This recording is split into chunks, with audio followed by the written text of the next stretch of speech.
What's up, y'all? It's your girl Amanda, and we are back with another episode of Mandy's Entertainment Reviews.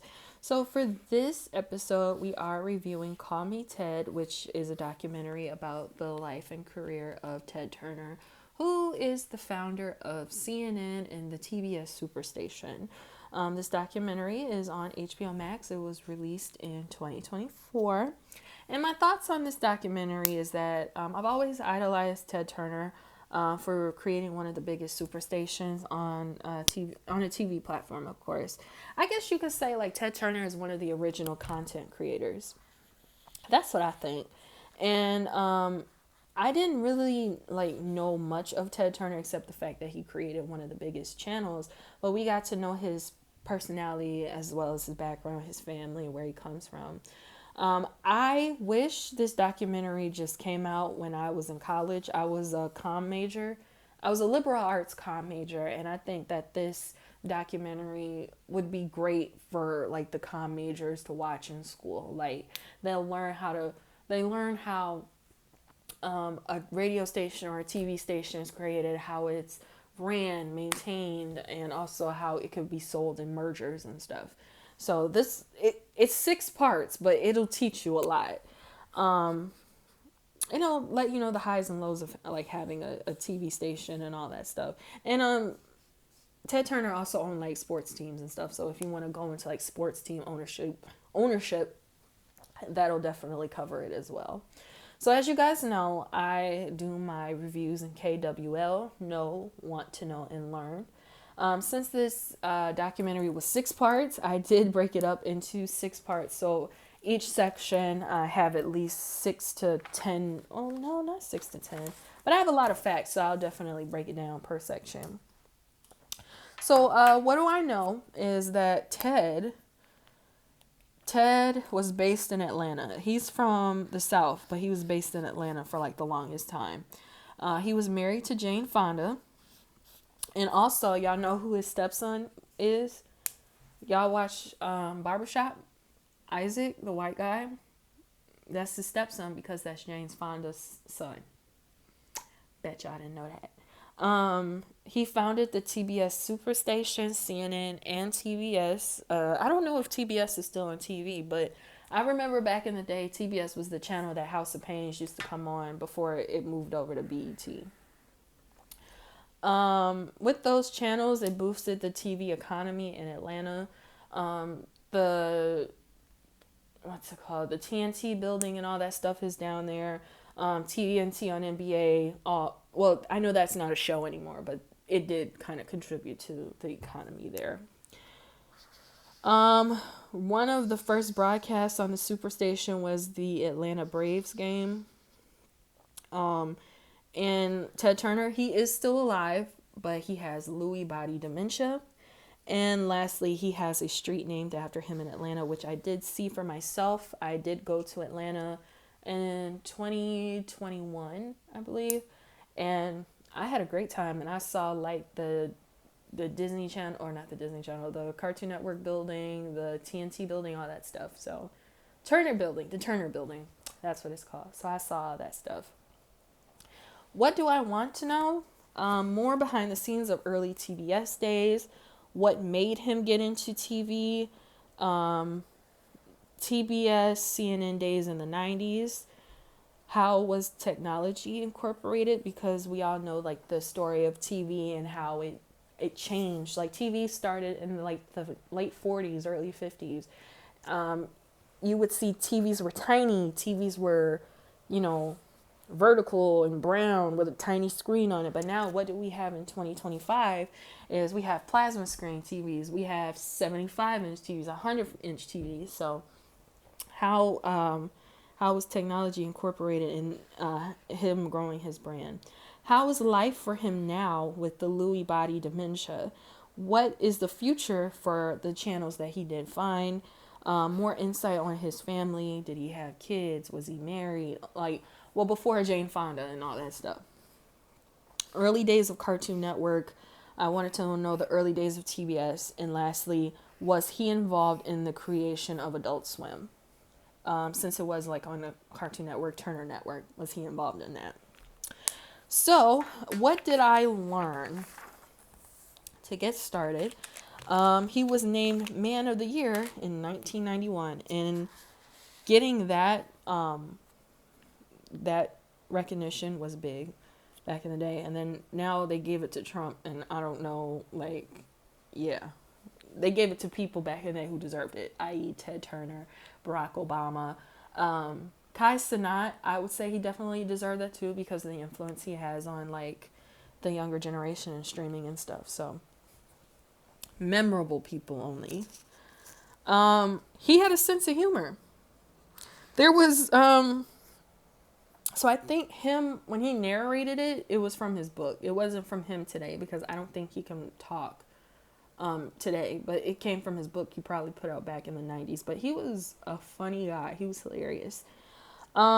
His father was a Southerner, but Ted was born in Cincinnati, Ohio. So in reality, he's supposed to have an accent like mine, a very Midwest accent. But he moved south, basically. He had a sister. He was left behind at a boarding school by his parents at 4 years old due to the war. I guess the Vietnam War, I want to say. One of the wars from like that time period. He went to live with his grandparents in Mississippi, so I guess that kind of influences his accent. If you're around someone a lot with an accent, you can definitely pick up on it. And I know that for sure. He was sent to a Georgia military school. So him moving to Mississippi, Georgia military school, all that stuff, that's where his accent was learned. That's what he said himself. He was raised by his father's boatkeeper, who was a black man. He grew up with a sister with lupus. She ended up actually passing away when he was in his 20s. So I guess back in those days there wasn't the medicine for like the conditions like lupus and stuff. Like there's medicines now for it, but I guess it wasn't there back then. He was accused of being racist when he went to college in Rhode Island. His parents divorced as a freshman in college. So I guess that's kind of smart when he's a freshman. That way it wouldn't affect him. And he's away at college, so he doesn't have to be in like that depressing environment. He joined the Coast Guard Reserve after being suspended from school. I mean, hey, you got to do something. You can't just be bumming around. You got to get a job or something. And his father, Ed Turner, had an advertising business in South Carolina. So this is where it really started for him, for his family as well. So he married his first wife. So he had a first wife. Her name was Judy. She was from Chicago, and they had 2 kids together. And she had bipolar, or he had bipolar. Oh, wait, no, I'm sorry. Okay, so let me start over. He married his first wife. She was from Chicago, right? Her name was Judy. They had 2 kids. His father was the one who had bipolar. So the story with him was that Ed and Ted were on a phone call. They were having a back and forth. After the phone call, the father went in the bathtub and committed suicide. Yeah, that was real heavy to learn. That was really heavy to learn. So after his father died, Ted ended up saving his father's company with stock instead of cash, which stock is good. Stock is actually what paid for my college education, so don't ever feel bad about stock. So he married his second wife, Jane, and he had his son, Rhett. So the reason why I wrote that is because actually he took custody of his older children from the first wife, because their stepfather was abusive. So he took the kids in, and him and Jane raised them to avoid like the abuse from the stepfather, which I thought was very stand up of him because, you know, they always say like the abuse of a child, it comes from a step parent sometimes. So yeah. He started buying radio stations, and then he acquired a TV station, and he wore lots of hats for the channel. Then again, like I said in like the Boston Celtics documentary I did, this was the early days. There was no money to hire a full staff. Like one person had to wear the hats. Like Red Auerbach, he had to be the general manager, sell tickets, sell food, whatever. He had to do that too. So with Ted, it was just him, so he had to wear the hats. All right, and he renamed the station with the call letters to WRET, which is his initials. If you guys don't know what like call letters are, here in Chicago, our CBS is WBBM, our NBC is WMAQ, our ABC is WLS, our Fox is WFLD. I don't know any other ones, just those three, just those four. But yeah, those are the call letters. Those are call letters. So if you see like 3 weird letters or 4 weird letters, that's just the call letters. Like any success story, WRET failed in Charlotte. So you gotta fail to succeed. You gotta you gotta spend money to make money, all that stuff. So that's part 1. Part 2. I learned that he had a telethon to raise money for the channel and raise $25K. Now, people are probably thinking, "Oh, you do a telethon for a TV channel?" It's more common than you think. So, here in Chicago, our PBS is WTTW, right? So it's about the same as any other PBS around the country. You got your kid daytime TV from 7 a.m. to like 5 p.m. And then you got your adult, not adult program, but like more adult educational programming. When I was a little kid, I remember some of my shows being interrupted by a telethon for them to raise money, I guess, for the channel. And what they would do, people would call in or get a shout out on TV. "Oh, shout out to Lynn," and they'll put her name like on a board. "Shout out to Kelsey," "shout out to Chelsea," like whoever. So it was something similar that they raised money for the channel. The Atlanta Braves moved from Milwaukee in 1966. I didn't know that because I always thought Atlanta Braves were always in Atlanta. Also, Ted acquired the rights to show Atlanta basketball and soccer. Back in those days, there's a lot of stars in the 60s.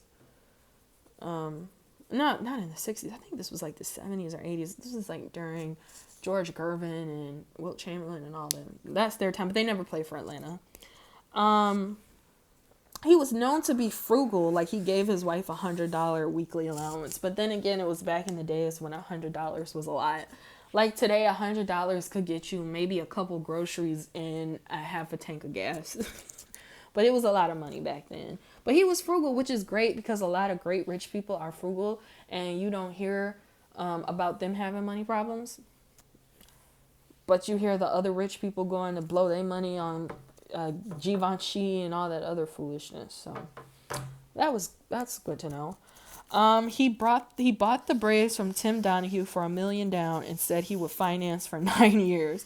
Now, I didn't know you could finance when you buy a team, like a car. Like, you put down this amount and then you could finance the rest and have a note for like 5 to 6 years. I didn't know you could do that with like a sports team. Like, that's crazy. He was the manager for the Braves for a day. Bet it was stressful. Bill Lucas was the first black baseball general manager. And the reason why I mention this is because, again, these things are mentioned in Black history. We know Martin Luther King, George Washington Carver, Mae Jemison, all these other, black figures, but we don't know, like, the lesser known, maybe didn't do as much, but is still, like, a part of history, like Bill Lucas being the first black baseball general manager, especially in a city like Atlanta. TBS was the first station to go 24/7. Ted Turner was nicknamed Mouth of the South, which, if you keep watching the documentary and how he narrated everything, you would see why he was called Mouth of the South, okay? Because he could talk. Ted Turner created CNN, and it was announced in 1979. So after 79, the change in technology, the change in TV, that's when everything really started to go off. CNN, the first CNN site was the site of a former country club. So imagine, because they showed the building. So imagine something looking similar to like the Banks family house on the Fresh Prince of Bel-Air. But that's where CNN was going to be. Here's a part that really kind of blew my mind. So Ted was into boating and stuff, right? So Ted's boat went missing after a boating incident. And so they go to the house and they tell Jane Turner. And Jane just didn't care. Like, she didn't give a fuck. She said that he had to find his way home and close the door on the people that told her. I said, oh my God. Dang, Jane Turner was like that, or was he messing up real bad at home? Like, that was insane. Like, she just didn't care. Also, in part 2, it was revealed that Bill Lucas, he passed away from a brain aneurysm. So he wasn't the black general or the general manager for long. And lastly, he said that CNN won't be signing off until the world ends. Which is weird because they did say that like CNN had like a pre-made video if the world was ending with some, I think like the national anthem playing in the background or something. I was like, that is so, I don't want to say morbid, but that is crazy. And who the heck is going to play that when the world is ending and we are all like going into shelter and hiding from whatever the chaos is going on. So that's part 2. So we're moving on to part 3, right? CNN had an inauguration. It was very presidential like imagine similar to like Obama's inauguration, but it had like a front yard party and stuff. Ted's mother was there and she was just so proud during interviews with the cameras and stuff. They showed, it was a new channel. Of course, people are going to make mistakes when they are new at anything. So there was a lot of bloopers involved in the early CNN days. And because the way CNN went off, like blew up and all that stuff, Ted retired from sailing in 1980.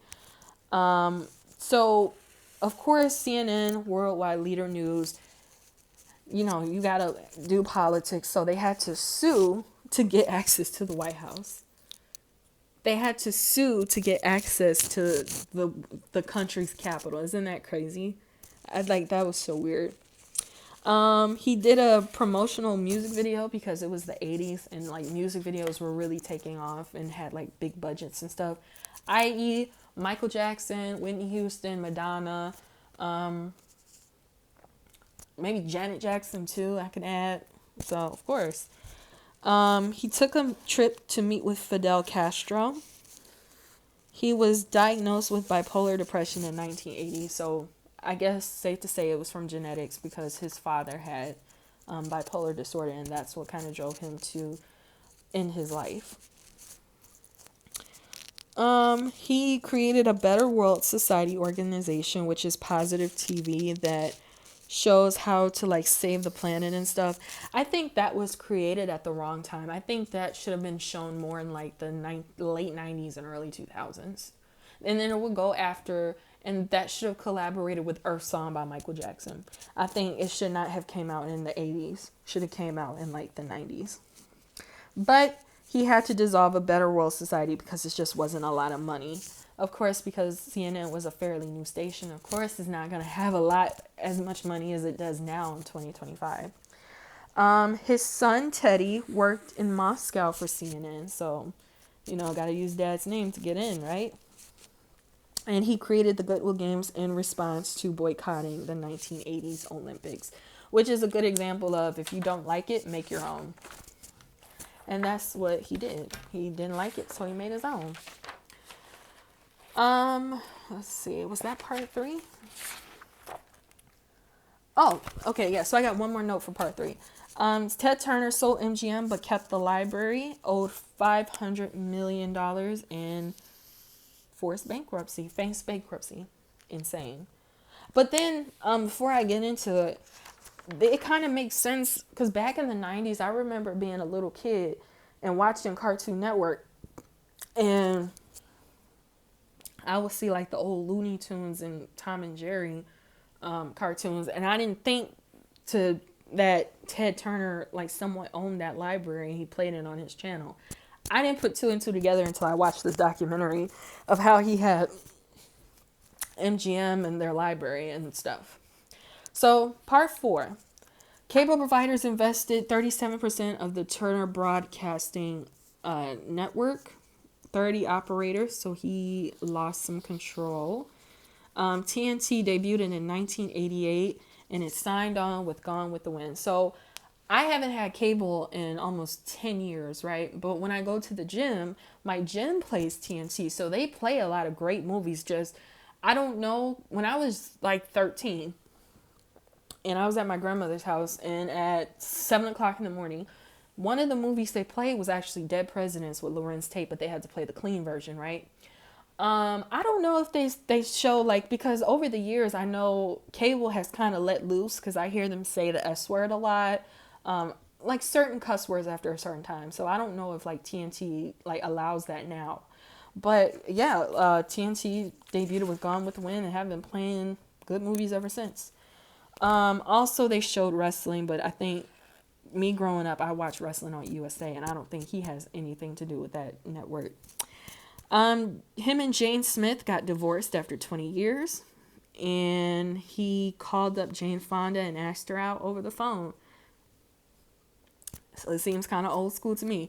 Let me repeat that. He did not jump in her DMs. He called her and asked her out on a date over the phone. Okay? Okay.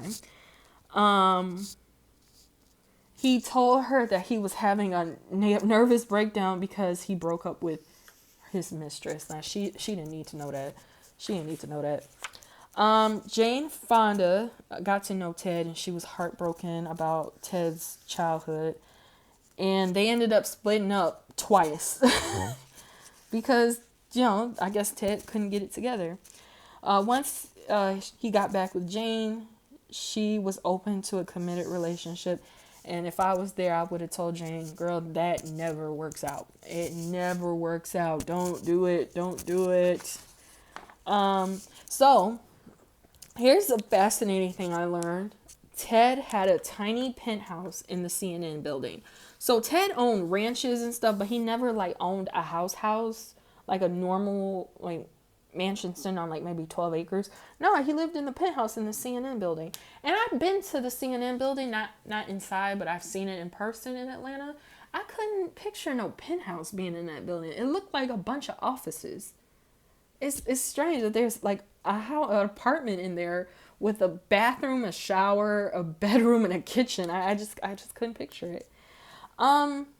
Jane Fonda was the dream stepmother, in my opinion. Like, she really sat and got to know her man's kids. Like, they were grown, but she got to know them, because there's some stepmothers out here that just, I don't want to get to know them. Like, it's messed up to me. I'm like, but let me not start no trauma or nothing. But she was the dream stepmother. He was really into saving the environment, which is good. I really, really was into that.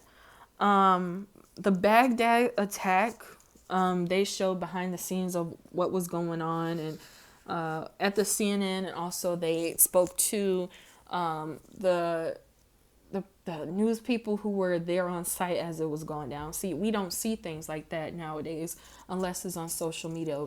That's not shown on TV, you know what I mean? But it's shown on social media, but social media is not TV,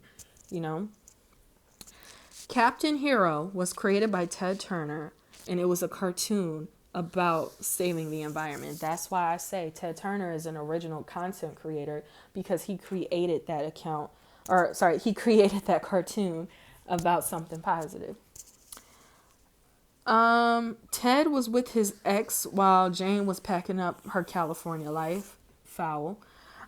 He married Jane in Florida in the 90s, and they didn't have like the big fancy weddings you would see like Kim Kardashian and them having. Nah, they had a luncheon and then they went hunting and fishing. See, normal, right? Normal. And Jane Fonda actually gave up her career for Ted, because now that I think about it, I don't remember seeing no 90s Jane Fonda movies because she was with Ted. She was being a wife. And then after Jane and Ted got married, his mother Florence passed away. And a month after, Ted was having an affair on Jane. So messed up. So we move on to part 5. So we're already on part 5, right? Jane saw his mistress get out the car. He lied about it. Then he admitted it. Just messy, I tell ya. She beat him with a phone and poured water on him, and then she left. So this part was basically just exposing like the cheater that Ted said, you know, that she's being the cheater that Ted is, basically. And what did Ted do to get his wife back? He baby please to get her back. Baby please, baby please, baby please, baby please. I'm sure he didn't say it exactly like that, but he was like, baby please, baby please, baby please. And because of the creation of Captain Hero, Ted came up with cartoons 24/7. And that's when the story of the Cartoon Network was doubted because it was the least amount of money spent. But guess what? Thank you, Ted Turner, because that shit was lit and it was my childhood. So that's all right. We have Powerpuff Girls, Cow and Chicken, Dexter's Laboratory. Come on now. It was lit.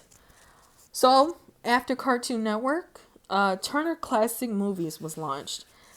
Y'all don't understand the popularity of Turner Classic Movies. When I was selling cable, I think it was after I went to college, and then I did it again before the pandemic. I would ask the customers, what channels do you want to see? Do y'all know, like, literally half my customers was like, Turner Classic Movie, Turner Classic Movie. So Turner Classic Movies is lit, I tell you.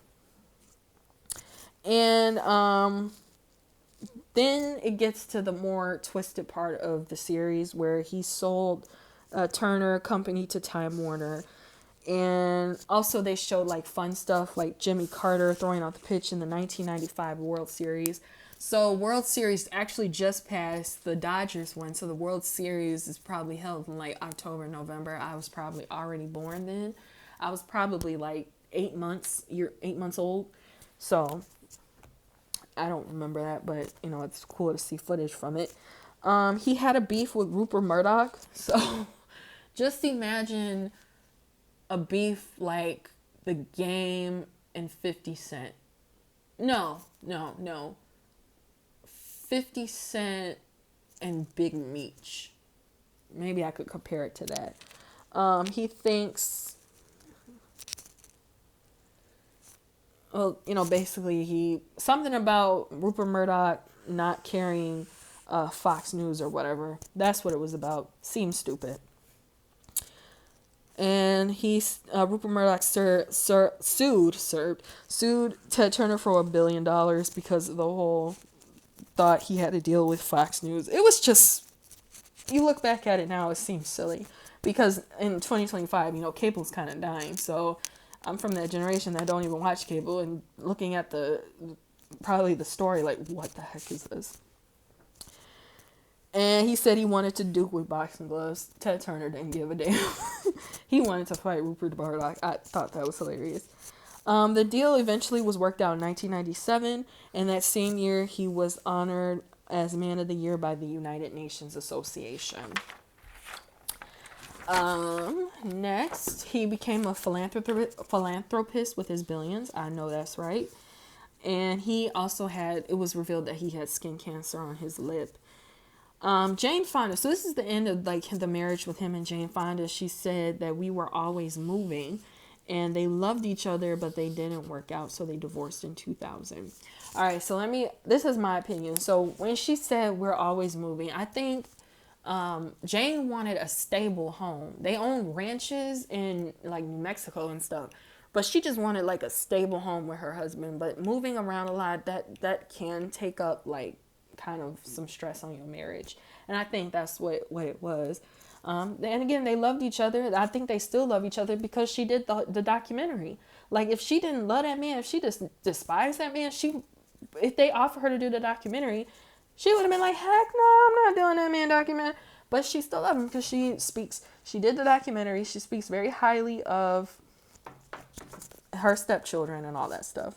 Also, she raised a daughter. From what I read, she raised a daughter with Ted, and to this day, she considers Ted a father figure. I don't know her name, but I read it online somewhere, so I'm not making it up.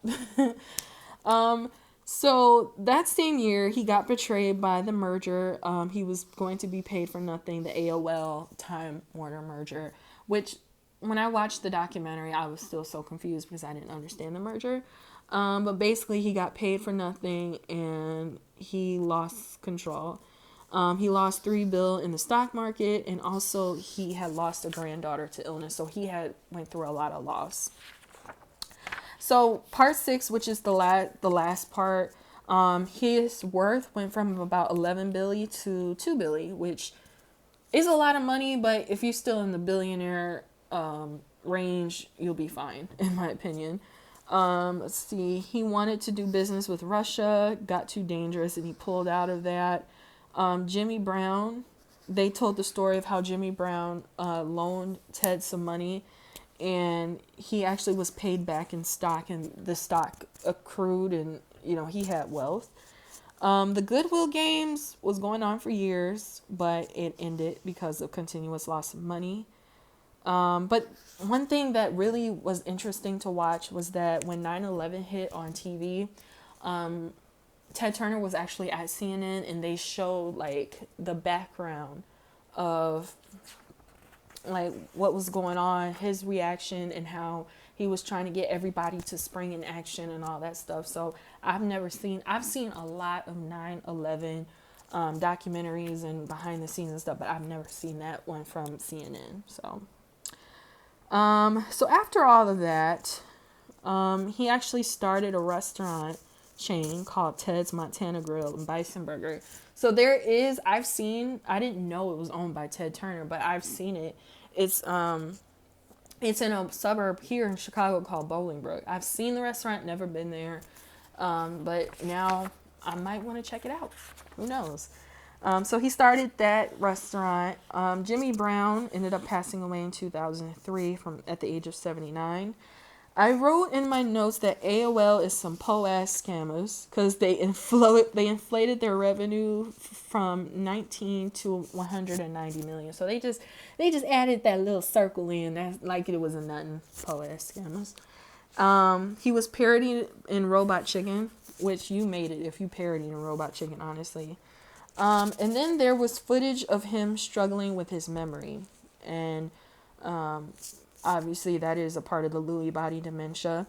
In the documentary, they also revealed, which I didn't know, I just thought he had depression. Robin Williams, the comedian, it was also revealed that he suffered from Lewy body dementia, and Ted was misdiagnosed with maniac depression, but at the end of the documentary, it shows that he was actually still active and going for walks with his diagnosis. So I do give this documentary a 5 out of 5. Again, if you are a comm major in college, studying radio, TV, all that stuff, you really, really, really need to watch this documentary. Not only does it talk about the life of, Ted Turner, but it talks about behind the scenes of him running his businesses, channels, sports teams, all that stuff. Again, I do give this a 5 out of 5. What I liked about the documentary is that his children and Jane Fonda was involved. Now, I said my opinion about Jane Fonda, but his children is more important because they're around him. They've seen things, so they know more than like what someone who just writes documentaries. They know the truth. So it was nice to have them involved. His story was narrated by his own voice. I mean, of course, you can get like Keith David or somebody, but it's Ted Turner's voice. It's Ted Turner's story. His children spoke so highly of Jimmy. I just love the fact that Jimmy, even though like Ted wasn't really around and Jimmy raised them, they spoke so highly of Jimmy. Each episode had an appropriate time length, and it was probably like 45 minutes to an hour, which was cool, like a lot of information. And they also showed like a black tie event that they had for Jimmy for a birthday party. Something that's not business related, something that's personal and private to the family. I just like some things. First, that Ted Turner, the reason why he had issues with his relationships and marriages is because he was told that real men cheat on their wives. That is the stupidest thing I've ever heard in my life, honestly.